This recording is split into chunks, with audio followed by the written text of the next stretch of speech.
Advert analyzed by Henry Ross. BMW.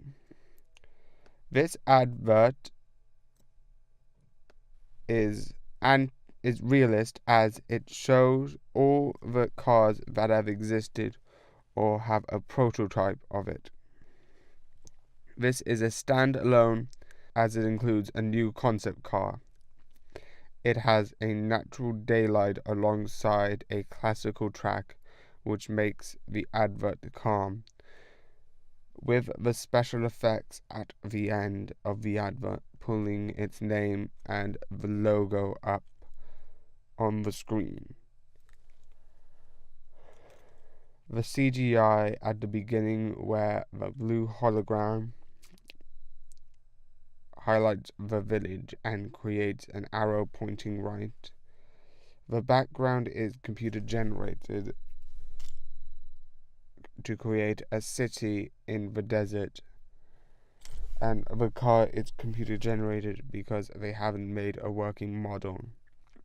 The BMW advert is an advert as it talks about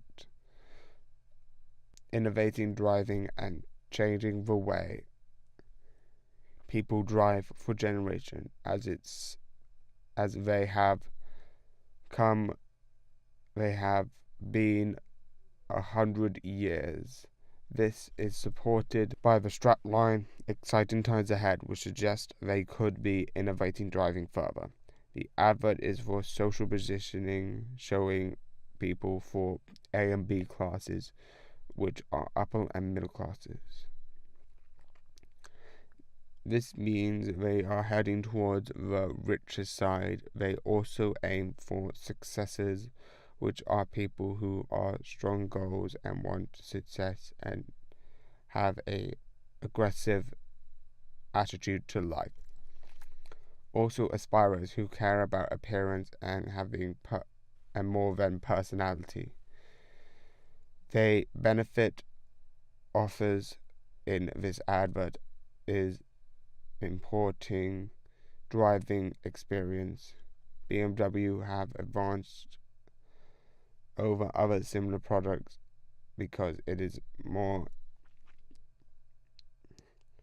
advanced than companies like Mercedes-Benz. The USP unique selling point is that they are trying to innovate driving. The brand identity is that they are trying to innovate and upgrade driving. Compared to market, this advert is anti-realist as it focuses on talking meerkats, which do not exist. It is also a series as it shows a development to the two meerkats as they go through different hijinks. The style is humorous as it has funny side to it. It has camera shots that are mostly on the face, and the editing cuts between people who are talking. There is computer generation for the meerkats as they are CGI. The advert works on emotional responses as it is a bit humorous and is easier to remember. The celebrity endorsement as there is Arnold Schwarzenegger. They talk about the film Terminator Genesis to make more people check the product. The benefits of a 2-for-1 cinema deal.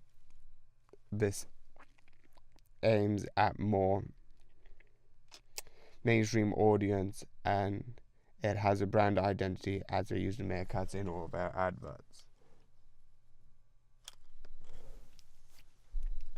Hasbro has a anti-realist nav voices in adult bodies. This is a series as is more videos with adults with kids' voices. This is a humorous advert as it plays on expectations and makes the adults have a kid voice. The camera shots are mostly on the face to make it seem like the kid voices belong with the adults. This is an overt message as they talk about how good the project is, and the social positioning is for families, as the advert has a kid-like nature. The brand identity is as the advert is being fun and humorous as it starts in a boardroom. People might think it is a serious advert, and some adults might look at the advert. Haribo would use rate cards to see who be watching the program and how much it would cost to air the advert. They would be to advertise towards children, teenagers, mothers, and grandfathers. Because mothers and grandfathers will have sweets for the children and kids and will pester them for the sweets, and teenagers have their own money. So they might look at the shows that have a more bias towards housewives, and female bias might have this information. This is a anti-realist nav, as it looks at kids becoming a certain toy like Transformers, action figures, and Princess Doll. This is an animation besides for the ending, which shows a bit of live action footage. This is a standalone episode as it has no advert with a story, and it has a song, so it would be hard to make a series. This style is surreal as the ad goes into space and turns into different toys. This is a parody of the song If I Was a Boy by Beyonce. It also has a CGI background in the last shot.